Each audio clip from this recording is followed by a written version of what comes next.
All right, so let's jump right in. You ready to jump in? All right, good. So let's talk about pivot. So first question is, what is the biggest shift that you've had to make in your business this year, and what results did it produce? You got the mic. You go first, Jeff. Didn't hear you. Who you interrupted me? So what is the biggest shift that you've had to make in your business this year, and what results did it produce? Biggest shift. Oh, man. There's lots, always shifting, right? But really, I would think focusing more on kind of the growth mindset.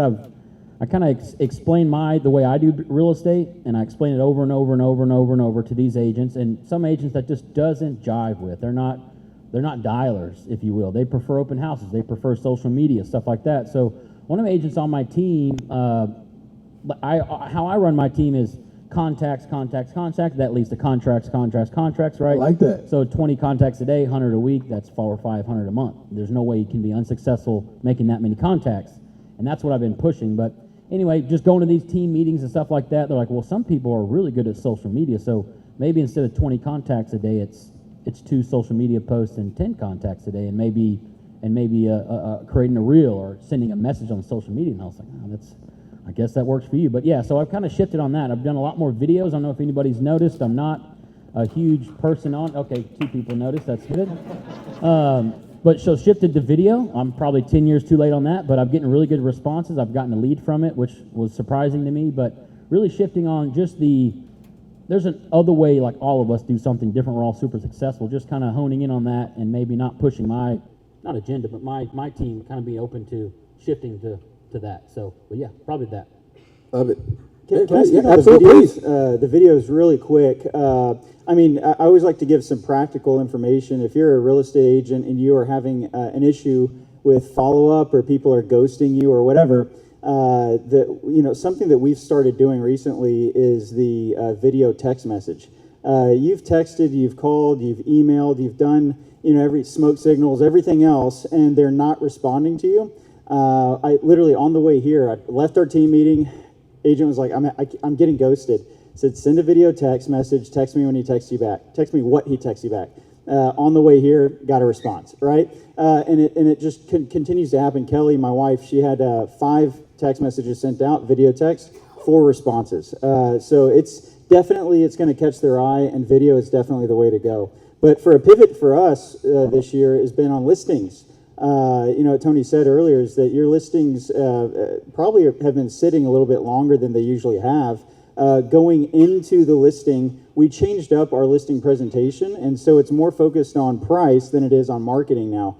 If you were on our resource call the other day, I shared 3 of our brand new slides for our listing presentation, and that has really been managing the expectation of the seller going into it. So we're not arguing with sellers anymore about pricing. And we are willing to walk away from the table because we have too many listings right now active, tens of thousands of dollars out there that I need to make back. And so that's kind of where we are. And so if you're not on the resource, go check that out. I think we have a slide up here. But the thing is that listing presentation geared towards pricing is doing really well for us. So we're pricing right instead of having to argue 21, 28, 35 days later for a price drop. All right, so let's stay there for a little bit. Is anybody else feeling that? Raise your hand if you're feeling that right now. Okay, yeah. How did I know? All right, so let's go a little deeper on that. So that conversation that you're having at the listing consultation, tell us about that. Break that down. What are the specifics that you've changed or that you make sure that you addressed on these slides, or how does that look? So, and y'all have probably already been doing this. We did it during before COVID. COVID happened and we threw everything that we knew out the window. And so now we're coming back to that. A lot of agents were born into that COVID market to where they were like, we'll just go with whatever the seller says they want to sell it for. You can't do that anymore. And so what we've been doing is saying, hey, look, here's the expired and terminated as well, along with our CMA. Wow, that's good. If you get anything out of today, like that, and video that right there is good. So that's the seller is going to say, well, I want $75,000 more than market value. Okay, your neighbor tried that. It terminated or expired, right? It did not get the job done. So if you want me to have a crystal ball, there it is. But aside from that, we have some new graphics. We have some new slides up, and it really consists of an archery target. And on that archery target, in the very middle, the bullseye, is the market value, what it's going to sell for, what we're going to get offers for, and what it's going to sell for. Every ring outside of that is 3, 5, 10, 15% over market value, and there's symptoms that come with that. So one of them might be you're getting a whole lot of showings. How many of y'all are getting a whole lot of showings and no offers? Yeah, I mean, you can do that, and it just means that you're slightly overpriced. Bring that price down 3, 5%, and you'll sell it, right? And then it goes up from there, 5, 10, 15%, and it has symptoms along with that. We can share that with you if we can see that in the last email, but we can definitely share that with you. That's made a massive difference on our listing presentation. And then the second thing is, so many of y'all are way ahead of where we were, but we are now putting 21 days in the listing agreement and saying, hey, look, if it doesn't sell at this price, we're going to drop it to this price automatically in 21 days. I'm not reminding you. I'm not calling you. I'm not asking you. We're going to drop it, and you're going to say, what happened to the uptick in showings and everything else? Well, it's because we dropped the price because you signed it in the listing agreement. There we go. So let's talk about shifting a little bit, Adam, and I think you're a good case of this, right? Because you kind of shifted the entirety of your business. So how do you know when it's time to pivot versus just go hard, right? Like, because sometimes hard stuff is like you got to fight through and climb the mountain. Other times you're like, hey, this is not the right mountain to be climbing. So how do you decide? I think they really go hand in hand, in my opinion. Back when COVID hit, a lot of people retracted their marketing dollars, kind of went into their show or to their shell. But we doubled our marketing presence, right, in that case. So it really depends, on your model. Our model is online leads and social media marketing. And so when COVID hit, we doubled down, right, on those advertising platforms, running ads, increasing ad spend, and so on. But it really... On what platforms? We run a lot of Facebook ads, Instagram, social media, and then the big bad Zillow. So we run a lot of Zillow ads. We did retract Zillow a couple of years ago, and then we ended up getting back on the platform. But social media is a big key for us. And so right now, with the pivoting structure, we're really trying to focus heavily more on videos. We've always done videos, but really trying to focus, harder on the video content, whether it's property tour walkthroughs, whether it's area tours, whether it's neighborhood tours, or just general information, right, about the real estate market. Getting in front of those consumers on a daily basis is what's key. Another point that I'll drive that I think that a lot of agents fall short on is follow-up, right? The money is always in the follow-up. And what I see happen on our team, we roughly have about 40 agents, is people call those leads once or twice and then they give up. We've seen time and time again across all online lead platforms that it really takes anywhere from 7 to 12 touches to convert that online lead. And so whether it's doing what Cole stated earlier, where you're not getting a response and you're shooting a video of yourself, right, that's self-recorded on your iPhone, or maybe it's they inquired about a specific property type, and so you take that property type and we use our heads and we put together kind of our own criteria for that potential lead, and we set them up on a safe search, right? Somewhere adding value to that potential customer to bring them in or to bring in the communication is always key. And so where I see people fall short is typically in the follow-up. And then for your video content, or actually, let me go back to the Facebook, right? So on Facebook, what strategies are you utilizing? What are you seeing to be effective right now for your Facebook marketing to generate leads? So Facebook marketing, we push our listings, right? I think that a lot of people look at social media as a lead generator. We run ads to get impressions. So it's very different than, paying for Zillow, right, and you receiving a lead in return. We do not run lead form ads on Facebook. So display ads? They're just targeted ads to, a specific demographic. Of course, Facebook limits you, right, on the demographic because we're a real estate outfit, right? Credit, real estate, and I forget the other one where they limit you. But they limit you very heavily to where you can only target based on region. And so if you're trying to target a specific area, let's say Sugar Land, and you don't have any listings, right? Reach out to Canal or any of the other top agents in your market and ask if you can advertise their listings. That's a quick way, to receive a free, in a sense, property to be able to boost on that platform. But we take that listing, we drive the link back to our website. Where I see a lot of people go wrong is they're driving traffic, they're paying for ads, but they're driving it back to the HERMLS or they're driving it back to Zillow. Huge mistake. Drive it back to your own personal website, right? You're capturing that lead, you're capturing their information, they're staying on your site with your information. If you drive it back to HAR, it's very easy for them to click over to another listing. You paid for that person, and now they're clicking on Cole's listing and inquiring to Cole when it originated right from your own page. It's the way it works, and same with Zillow or any other platform. And so when we're driving those ads, we're driving them back to our website. And any online platform, anywhere that you're running ads, we want to drive them to your own website. I love it. Jeff, you want to get on that one? So when do you know it's time to pivot versus time to push? Yeah, right. So really on the pivot side, obviously you can look at your results. If they're not coming through, you can push. But once that well's running dry, it's time to pivot. But what I've done on the video thing is an idea from one of my agents is we used to try and portray those videos to attract people. Now we just put any type of videos out. A lot of mine are golf videos, right? That's one of my hobbies. And if one of those videos kind of takes off, where they get a lot of more views than the others, then I'll put money into that specific video because it's already out there and stuff like that. But yeah, I mean, pivoting, you got to pivot with everything. But I mean, I think obviously you look at the results, and if the results aren't there, you push through. If the results aren't there, you got to change it up. Love it. Cole, coming back to you, brother. Expired listings, right? So you mentioned expired listings. That sort of is one of your answers. How are you addressing expired listings, or are you now having your agents go after expired listings, or is there any difference in the way you're doing business around expireds right now?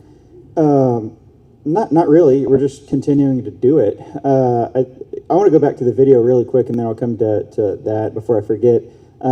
We talk about this on our team all the time, and I think it's a huge, I would say probably 90% of you out there do not do video because you don't want to see or hear yourself on video. And I'm right there with you, 100%.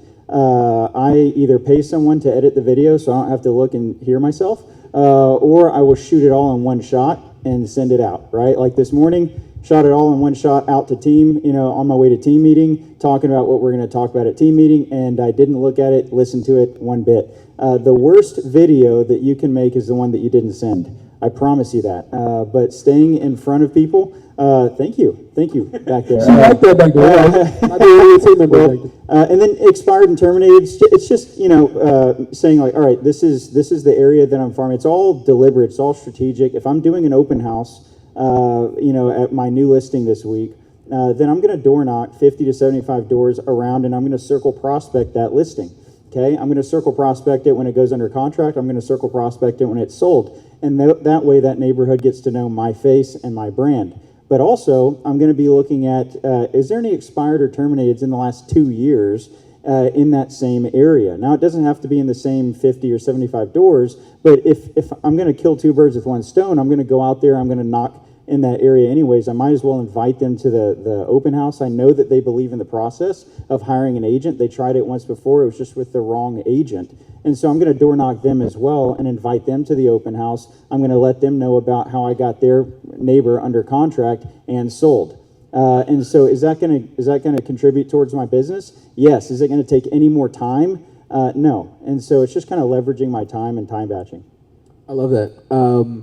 So tough conversations, and you can stay with this one, Cole, and I want to hear from all three of you. So what's your mindset when going into difficult conversations with clients that are either frustrated or fearful, right? So either side of that, the frustrated or the fearful side, because we got to have tough conversations now more than ever, right? Whether it's a price reduction, and in many cases, I mean, some folks have never even had to have a price adjustment conversation before just because of the market they were born into. But we're starting to see more and more of that now.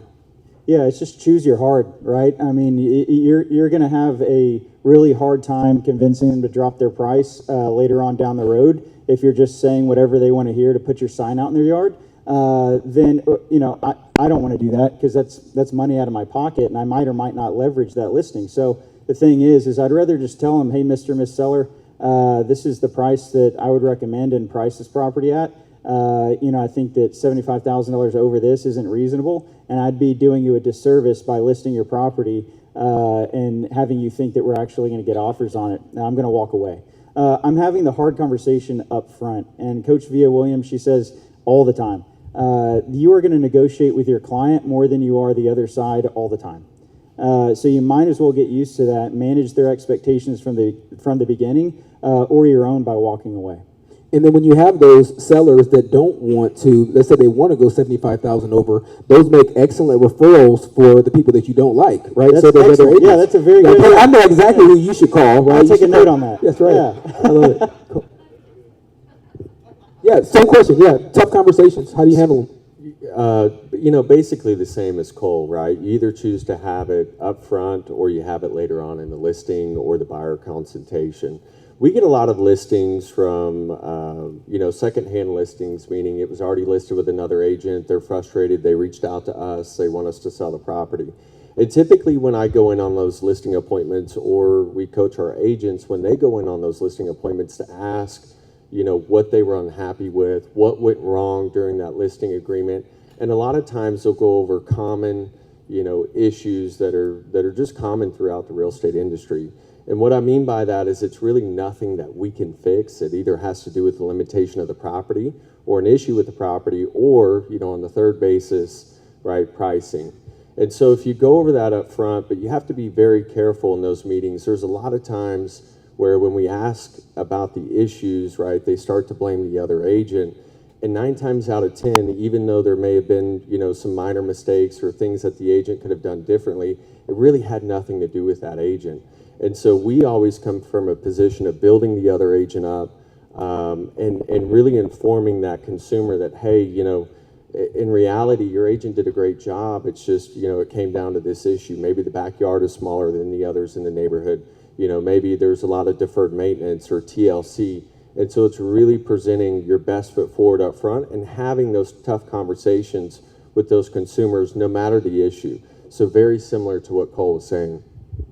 So Jeff, I want to maybe switch it up on your section. So give us, I guess, sort of not necessarily a script, but like kind of the mental framework that you have behind having one of these tough conversations, specifically around price. Like let's say price reduction specifically. What's the script that you have or that you provide to your agents around price reductions? Yeah, absolutely. I like to call it price improvements. It's just a little positive spin on it. But also, really, when you're going into the price reduction or price improvement conversation, it's really kind of lead with empathy on their end. They thought, and we agreed somewhat on a certain price.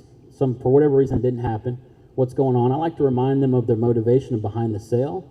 So kind of before I hit them with the price correction. So, hey, you told me you wanted to get to Dallas. You hired me to do that for you. Let me get you there. Right now, the market's rejected the 350, 325, gotten written all over it.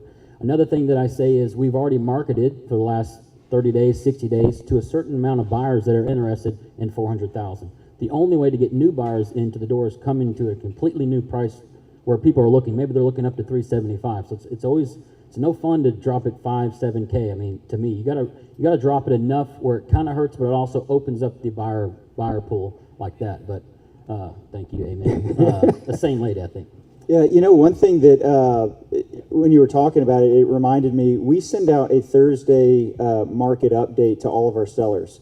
So that has the HAR Analytics, Zillow, Homes.com, or whatever, like all those analytics on there. It also has any social media that we've been doing for it, the views, all of that for the seller to look at. And that's a supplement and a reminder to the agent to call that seller and give them an update in real time. What we've started adding on that email is that little picture that reminds them of pricing. And it's that little archery picture. So we have that on there as well as a subtle reminder that you might be priced too high. And if this is your third email in a row, third week on the market, and we're getting showings but no offers, here you go. Here's a reminder. So, and then that's usually accompanied by a call to say, hey, we're reducing. Man, there was something else I was going to say and I completely forgot. I'm sure it was bomb. Oh, it was. It's great. Adam, you said something that I wanted to come back to that was, I think we can dive deeper in and benefit everyone here. You said that the agent, you take over a listing from an agent, and that agent might have done a good job, but maybe the backyard was too small. It had something to do with that property. I agree 100% because we take over a lot of listings. The issue is that agent, if they were as good as you, would have had better communication. Correct. And they would have said, Mr. Seller, the backyard is the issue on this property. And so I need you to understand this is why your property, even though it's a comp to this other property, has a negative concession, and the market is going to look at that as a negative. Guys, if we don't improve our communication, you're going to continue to lose listings, sellers, buyers. But that was something that I felt was really, really important as far as on a technical level to point out, is that if our communication doesn't get better, if we don't master communication in this market, this isn't the COVID market. You're going to continue to lose business, or your listings are going to continue to be taken over by Mr. Adam Olson. Hey, and it goes back to follow-up is key. In a slow market, there's no such thing as over-communicating, right? We want to communicate those showings and the feedback and try and get the feedback for those sellers. But I want to take it a step further, right, on the pricing that we were talking about just a moment ago. When you're in a situation, when you're in a price reduction, we try to reduce in increments to where the search criteria hits it at 25, 50, and 100. And it's really important. So if we list a property at 259, right, our next price reduction is going to be to 250. And the reason behind that is, and in some cases it may be greater, but the reason behind that is if we reduce it to 249, now we're losing the people that are searching 250 to 275 and 250 to 300. So we always reduce in those increments, typically speaking, and we try and list in those increments. If I have a seller that's wanting to list at 252 or 255, I'm going to have an educated conversation with them that people search in increments of 25, 50, and 100, and we don't want to miss a whole basis of people on a basis of $5,000, right? So just an important point. So, and that's so good. So just to kind of recap this conversation, you know, first and foremost, the first time that you're having the conversation about a price adjustment or a price reduction, whatever you want to call it, can't be when you're asking for a price reduction, right? That should not be the first time that we've heard from you since we launched the listing. All right, it's important to continue to check in. I love that idea of also reminding them of that conversation on every follow-up email. I think that's a huge play there. And then also I'm hearing giving them options, right? Well, and before that, lead with data, right? When you sit down to have that conversation, we're leading with data, whether that's HAR.com data, whether that's, you know, showing time data, like whatever you're using to get data on how their listing is performing, both in the advertising efforts, but then also in the showings and any sort of feedback you've got. You can absolutely use that data as a point to be able to have the conversation as well. And then finally, leaving them with options, right? So, hey, look, we can either stay the course as is if you want, right? I mean, we can absolutely do that. You're going to stay the course and we'll just be on the market forever. Or we obviously, hopefully they don't choose that one. But then we can also do death by 1,000 cuts, right? So we can continue to drop and drop and drop. Or we can make an aggressive price aggressive price adjustment. And then you want to practice that if you're not into like a lot of rap stuff. So you want to say that, and then you can give them those options, right, and have them decide where they want to go from there. So love that. I want to go back to something that Adam referenced since he's on Facebook. I wanted to talk about the follow-up and online leads. So raise your hand if you are using some sort of online lead funnel. Like if you're generating leads online, put them high so we can see. Because otherwise I'll skip this question. Okay, cool, good. So let's talk about online leads because you reference it and we got a lot of people that are using online leads. How many touch points right now do you see before converting an online lead right now? Adam, Yeah, I'll go ahead, jump yeah. in, but I know Adam, we do a lot of online as well, but really the 98, 99% of the people are going to go straight to the internet for agreed. so you got to know right off the bat that most of the leads, if not the majority, they're not ready right now. So if you come at them and just start pitching them your services, get them ready to buy and sell, right, you'll probably run them off. But really, once those people have mentioned that they're interested in starting to talk to a lender or something like that, even at that point, it's probably 10 to 12 touches before you kind of get in them. So most agents, like Adam said, they're going to stop after 2 or 3, and then me, Cole, or Adam is going to come pick them up, and that's traditionally how it is. But really, on the follow-up side, it's 10, 12 touches, I think, at least, especially for internet leads. Okay. And my internet leads, depending on the internet lead, by the way. Sure, obviously. Social media leads are more customer service approached when I first reach out, but home seller inquiries are straight to the point. But But yeah, it depends on the type of lead. But 10, 12, So- what points? Yeah, and before we pass it Yeah, on, yeah. what I guess give me the mediums, right? So is it 12 text messages? Is it like, all right, we call, we text, we email? Yeah, Is a lot it of like, my what does it agents look say, like? yeah, this is a dead lead. They're not answering their phone. I was like, well, how many times have you called or text them?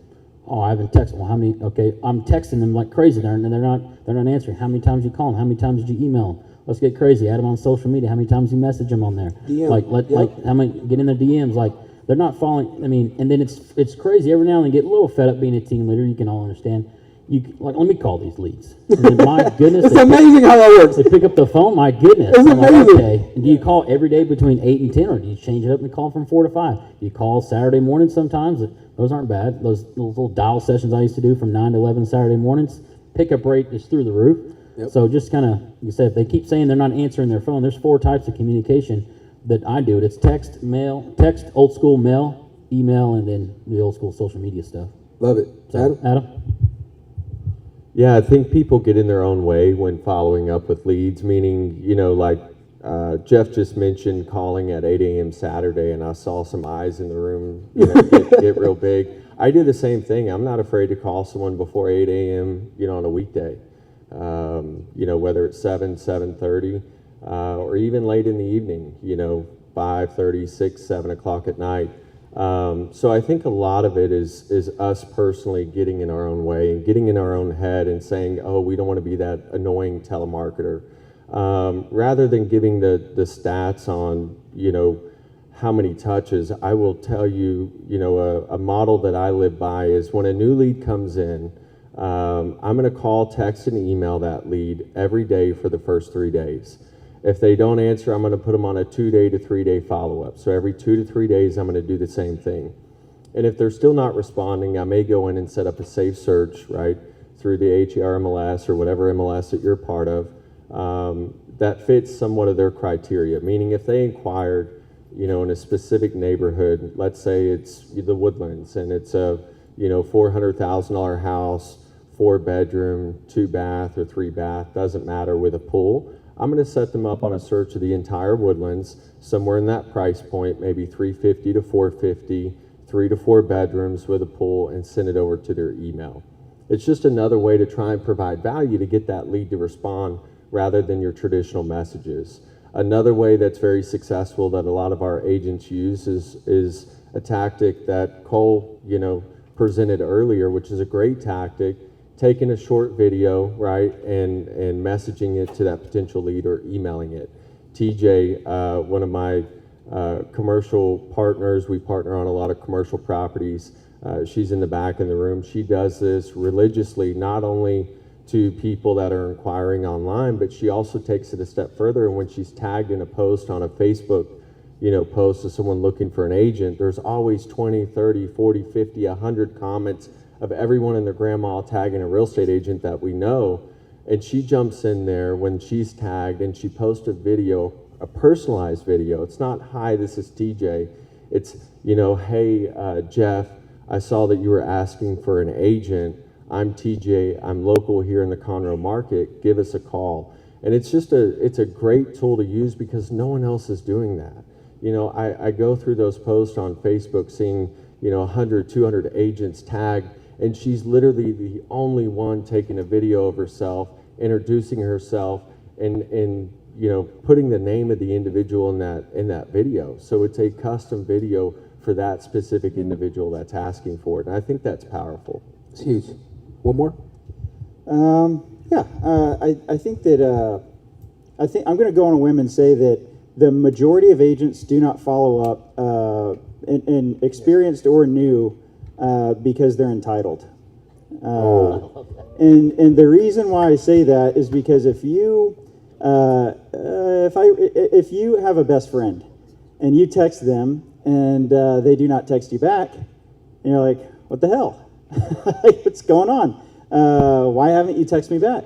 If you call them and no answer, you're like, hey, why aren't they answering? Why haven't they called me back in 5, 10, 15 minutes, whatever? And you have built that know, like, and trust with that best friend over years. And you expect a complete stranger that you met online or at an open house or door knocking or whatever else it was to give you the same treatment as your best friend or family member or whatever. And I think that if we can adjust our mindset to know that this is a complete stranger, they don't know you, and if you look in your own inbox or text messages, you would see everyone that you are ghosting, right? There's so many people that are trying to sell you on something that you have ghosted just like they're ghosting you. They don't know you, they don't like you, they don't trust you yet. So you have to build that up before you expect something in return like a response. Give them something of value that everyone else isn't giving them. Give them a video, put a face with a name, whatever it is, but stay consistent. We have a 7 days of pain follow-up. It is 7 days in a row. I talked to my agent before I left, said, hey, she said, he's not responding. I said, have you followed up 7 days in a row? No. What are we doing here, right? Dude, stick to the plan, right? Fall in love with the process, forget about the results. So that's really our thing with follow-up right now. And we're really honing in on that as well, because that's where a lot of agents are letting money slip through their fingers like sand. That's it. All right, we got one more question, and I wanted to get an answer from each of you. As we're sort of in the shifting market, mindset becomes key, right? So what are you teaching your agents right now on how to maintain a positive and a proactive and a forward-thinking, tough mentality mindset headed into a slower market? Jeff?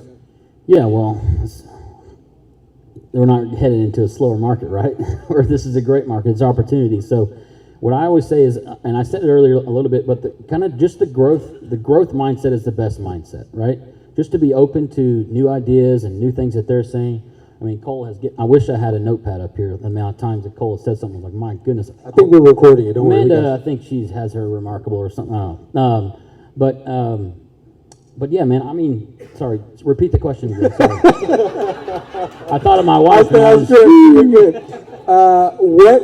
What mindset? Yeah. Okay. Yeah. The growth mindset, really. And my agents, they've called me out on it because, like I said earlier, I know how to sell houses a certain way. It's just contacts, lead to contracts. It is what it is. And I just kind of nailed it into people, and then people are like, what about this? What about that? What about that? And I have in the last 30 days, I've been forced to do these videos that I just hate doing. And I don't like the way I look. I don't like the way I sound. I got that country twang and all that kind of stuff. But it's charming. Yeah, no, I find it charming. Yeah, my wife does as well.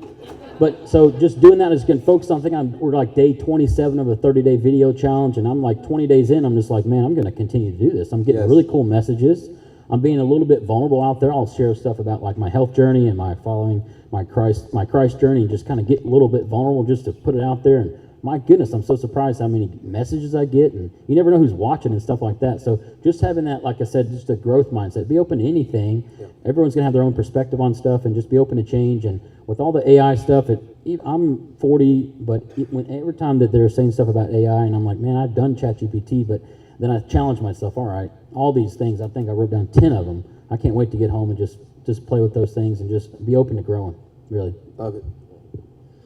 You know, having a positive mindset in some cases in this industry is tough, right? We all find those days or those weeks where we lose contracts or we run into issues. I think for me, turning to other industry professionals, other team leaders, whenever I have a down moment, whether it be a day or a week where we have those situations, I start reaching out to other professionals in the industry. Hey, how's your week going? How's your month look? What are you doing differently? And really trying to reach out and grow in that retrospect. Another thing that works for me is always turning to YouTube, right, and watching some positive videos, insightful videos, whether they're about real estate or they're Tony Robbins or Les Brown or one of the other amazing speakers out there that provide a positive insight or, a positive message. And even further from that, reaching out to agents on the team, hey, how's your week going? Oh, it's crap too. Well, maybe we can focus on X, Y, and Z. But I will tell you, when you're in those phone calls, it is very easy to turn automatically to the negative. And my business partner, Gabe, on the commercial professional side of our company that we run, he's always fun to talk to on the phone, because if the conversation turns negative. He goes, hey, we don't want to go down that rabbit trail. Let's stay on the positive. And so I would invite everyone in the room, when you're having those conversations with other agents or you're reaching out and the conversation does turn negative, try and switch it back, right? I always tell my agents, when you're in communication with a lead, when you're communicating with a buyer, when you're showing a buyer, pay attention, right? Pay attention to the words coming out of your mouth, how they're responding, what the reaction is, and analyze it. Maybe the next time we have a conversation, we can word it in a different way to get a different response. The same thing is true when we're talking about mindset, right? And it all starts in our head and our conversations with other people. So really analyze and focus on what you're feeding into on a daily basis, on a weekly basis, or a monthly basis. And that in itself can change your business. Love it. Take us home. Mindset's huge for us. I think we speak to mindset every team meeting, and I think that mindset is the first part of every hurdle that we have to overcome to go to the next level. And the thing about mindset is it's a muscle. If you're not working or exercising that muscle, it's going to get weaker. So you have to focus on your mindset and building it and growing it. And I think that a lot of people just are insecure, and they will not put themselves, like everyone in here did today, in the right rooms, sitting at the right tables to grow. And I think that people's insecurity keep them from growth, because they're like, well, they always feel like they have to be the one sharing or doing or saying something, when in reality, if they just shut the hell up, they'd be way ahead of where they should be, right? Or where they are right now. And I think that for us, Nick and I will be with Leo and Chet Black and everyone else in Dallas next week. I was with Chet Black at his ranch 2 weeks ago, and I sat there and I was just like, man, I am a guppy of guppies. I'm a baby guppy, at these tables in this room, and getting to hear and to see the gaps in my mindset of, I'm thinking so small. I'm such a small, why am I thinking like this when I should be thinking like this, right? And so getting around people that will stretch the hell out of you, you will come out of those tables and out of those meetings just heads above where you were going into them. And I think that for mindset, I'm just constantly trying to get myself at these tables. Joining EXP with the Franklins, 4 or 5 years ago, was one of those the biggest steps. Sitting down with Jimmy and having him talk to me about his career, and all of these things have led me to bigger things. And hopefully next year, we'll be in a completely different spot because of my eyes being open to much bigger things. Give it up for the panel. You got some music or what?